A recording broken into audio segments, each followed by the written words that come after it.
There are moments in war when a pilot sits alone with a machine and realizes the next few seconds may decide not only his fate, but the fate of every man who will ever fly that aircraft again. In February 1944, as winter winds scraped across the Bell Aircraft factory in Buffalo, a Soviet test pilot lowered himself into the cockpit of an American machine he barely trusted.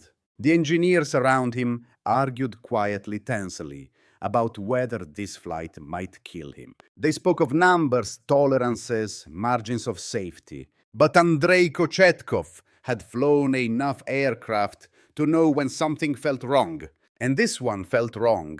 What he set inside would become known as the P-63 King Cobra, an American World War II fighter built not for American pilots, but for men fighting half a world away. On paper, it promised to be everything its troubled predecessor, the P-39 Airacobra, was not.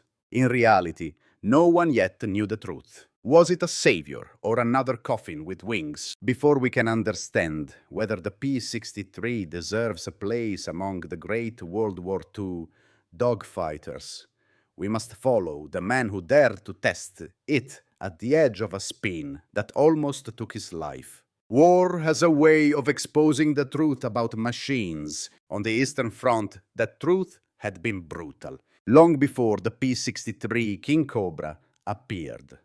Soviet pilots had learned to fear its predecessor, the P-39 Airacobra, another American World War II fighter whose design placed the engine behind the cockpit and the cannon through the propeller hub.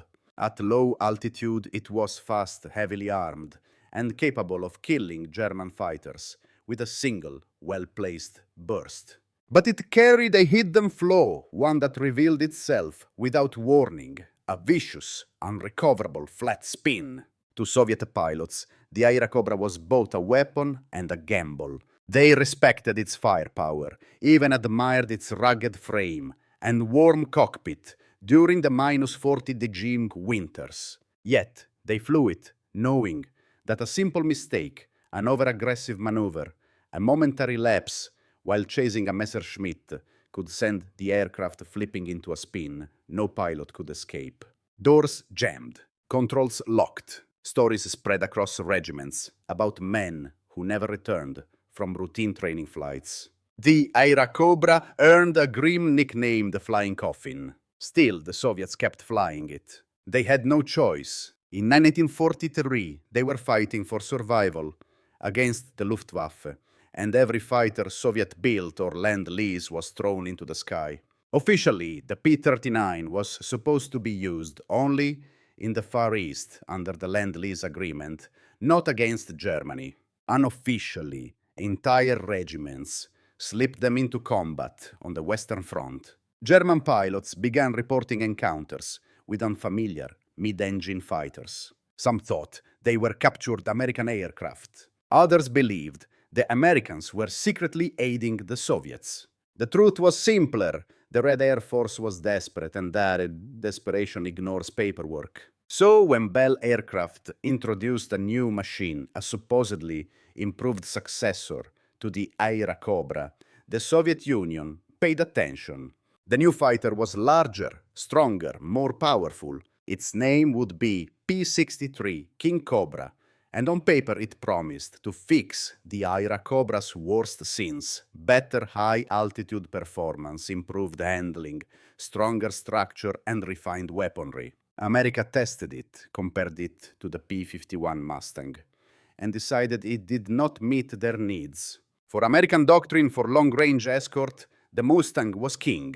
So the United States ordered the P-63 into production mostly for export. The Soviets refused to accept it blindly. They had lost too many pilots to spin accidents to trust any mid-engine design again. They insisted on sending their own experts, men who would not be swayed by charts or optimistic test reports. One was engineer Fedor Suprun, a man who understood how a few misplaced kilograms could doom a fighter. The other was the calm, sharp-minded pilot Andrei Kochetkov, already veteran of more than 2,000 flight hours. a man unafraid to push an aircraft until it either obeyed or tried to kill him. Together, they traveled to Buffalo, New York, not to praise a new marvel of aviation, but to find out whether this American World War II fighter would save Soviet lives or become the next tragedy, disguised as a World War II dogfighter. When Andrei Kochetkov first lifted the P-63 King Cobra off the runway at Buffalo, the fighter seemed eager to impress. It climbed cleanly, rolled smoothly, and responded with the crispness expected of a new American World War II fighter. Yet beneath the polished surface, something felt unsettled. Kochetkov described it later as a subtle weight. Behind him, a whisper of imbalance, rather than a shout, just enough to warn a seasoned pilot that this aircraft carried secrets. He knew the next step was unavoidable. The Soviet Air Force needed to understand the aircraft's behavior at the edge of the envelope, where a true World War II dogfighter either proves itself or betrays its pilot. So Kochetkov requested spin testing. Bell's engineers resisted. The aircraft had already passed American evaluations. It wasn't meant to fight for the United States, so why risk damaging it? But Kochetkov insisted, and eventually the Americans relented cautiously, reluctantly. At 12,000 feet, he pulled the P-63 into a deliberate spin entry rudder, in power reduced, nose dropping into rotation. The first seconds were routine. Then the routine ended. As Kochetkov applied recovery controls opposite rudder, forward stick, the aircraft ignored him. The spin flattened. The nose refused to drop.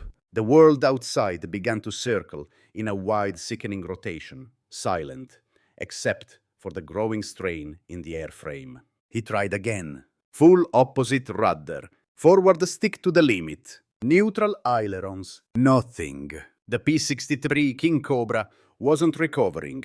It was sinking in a wide, deadly spiral, the same kind that had killed so many P-39 pilots.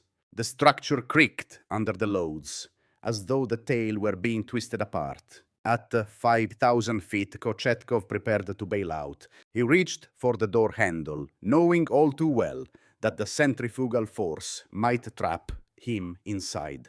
And then suddenly the nose dropped, not because of anything he had done, simply because the airflow changed as he fell through the sky. The King Cobra pulled itself out of the spin just in time. Back on the ground, Bell's engineers inspected the fighter and found what Kochetkov already knew: the rear fuselage had buckled, the metal had bent under stress, that the aircraft should have survived. Supron studied the design data and revealed the deeper truth. The center of gravity, once fuel and ammunition were added, shifted too far aft. In a spin, the mass behind the cockpit overpowered the pilot's control authority. No skill could fix physics. What followed was an unusual partnership.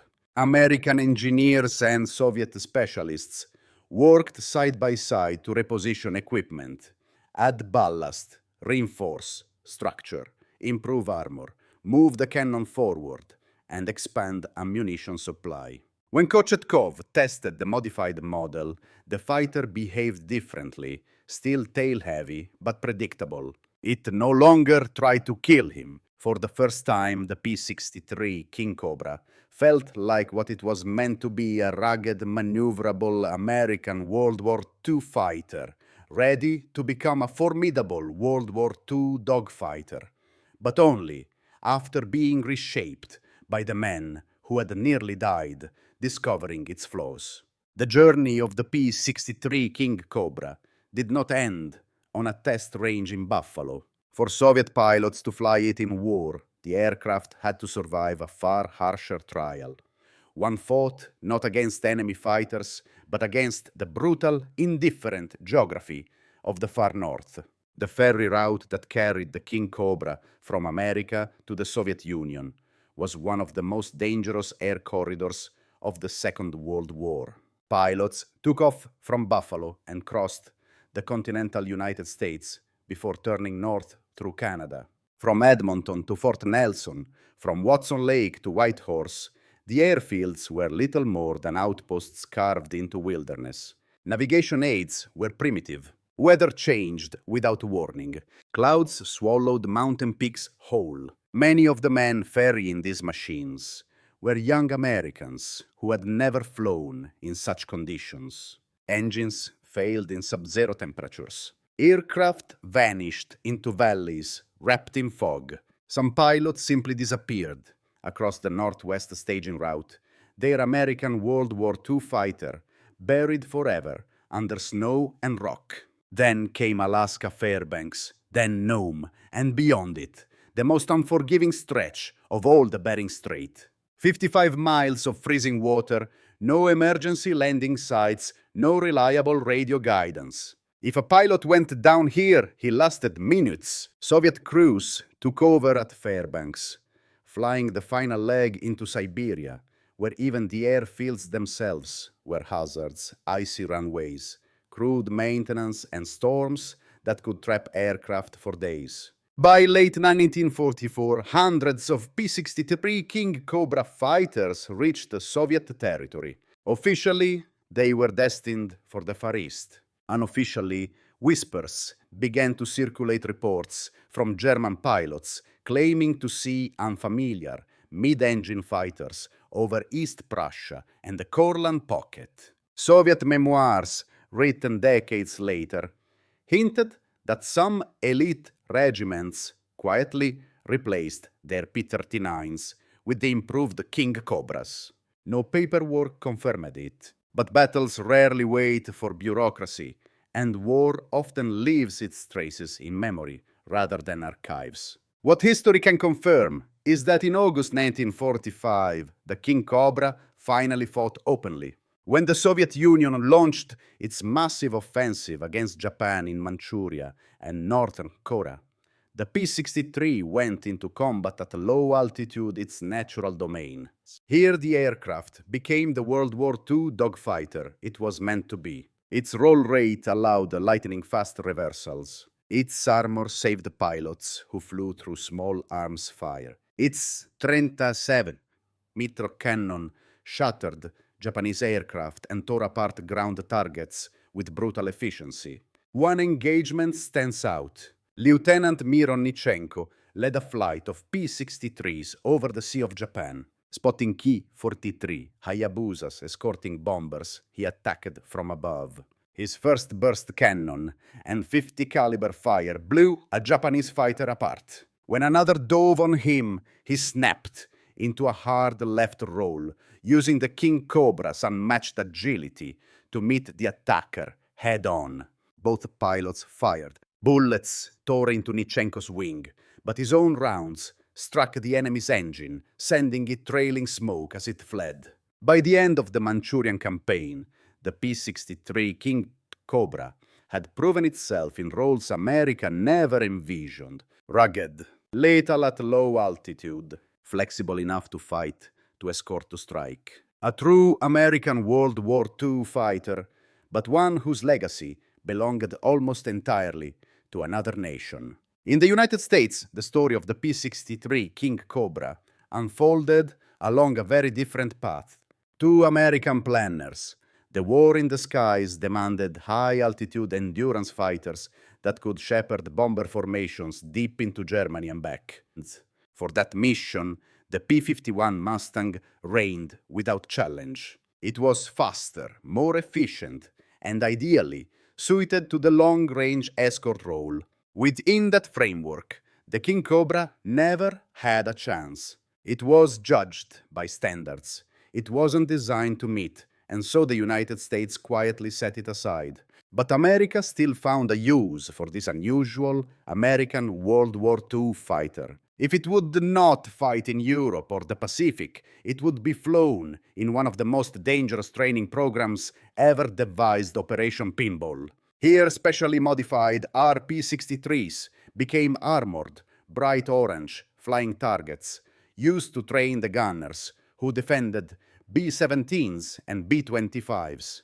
The concept was simple. The reality was anything but. As gunners fired frangible 50 caliber rounds, pilots inside the RP-63s felt every strike reverberate like a hammer against steel. Even with heavy armor, mistakes could be fatal. Yet Operation Pinball saved lives. Hit rates improved dramatically, and bomber crews learned discipline under fire. In this unexpected role, the P-63 King Cobra became part of a chain of survival stretching across continents.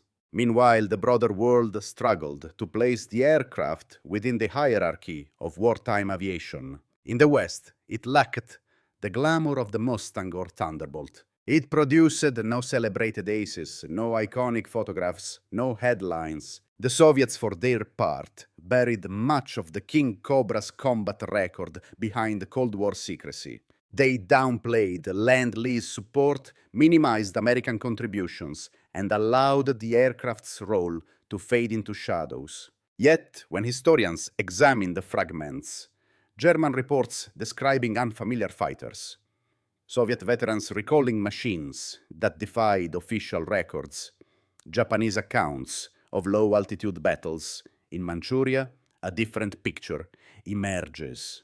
The King Cobra may not have shaped American air doctrine, but it profoundly shaped Soviet operations in the final phase of the war. From the American viewpoint, the P-63 King Cobra was an unproven concept overshadowed by better-known designs. From the Soviet viewpoint, it was a rugged, maneuverable World War II dogfighter that arrived at the right moment and did exactly what their battlefield demanded. And from a global viewpoint, it remains a reminder that the success of an aircraft sometimes depends less on where it was built and more on where it was needed. In the end, the story of the P-63 King Cobra is not the story of an aircraft that won headlines or carved its name into the great air battles of Europe. It is the story of a machine whose value was revealed quietly through the hands of test pilots. The calculations of engineers, the courage of ferry crews crossing frozen wilderness, and the determination of Soviet aviators who learned to fight with it at treetop height. It was shaped not by glory, but by necessity. When we ask whether it was the best American World War II fighter, we must first ask what best means. For the United States, with its need for long-range escorts, powerful high-altitude performance, and global logistics, the answer was simple. The P-51 Mustang was unmatched. The King Cobra could not compete in that arena. It was never meant to. But war is not one arena, it is many. On the Eastern Front, where battles unfolded below 10,000 feet, where agility mattered more than altitude, where survival often depended on rugged construction and decisive bursts of firepower, the equation changed. In those conditions, the P-63 King Cobra became something else entirely. A knife-sharp turner, a fast roller, a durable attacker. A World War II dogfighter built in America, but perfected through Soviet experience. Its legacy is not measured in kill scores or races. It is measured in the Soviet pilots who came home because the aircraft no longer spun them into the ground. It is measured in the American gunners who survived combat after training against glowing orange RP-63s. It is measured in the unlikely partnership between two nations whose cooperation was temporary tactical and yet, in this case, life-saving. History often remembers the pilots who shot the enemy down. It remembers fewer of those who prevented machines from killing their own men. Andrei Kochetkov never received medals or public honor for discovering the flaw that nearly cost him his life. Yet his insistence on truth, hands on the controls, mind against the numbers saved countless others. His legacy lives inside every King Cobra that flew safely because he refused to look away. So was the P-63 King Cobra, the best American dogfighter of the war. Perhaps not for America, but for the battlefield it truly belonged to, for the men who trusted it at low altitude, who fought with it and survived. Because of it, it might have been exactly the machine they needed.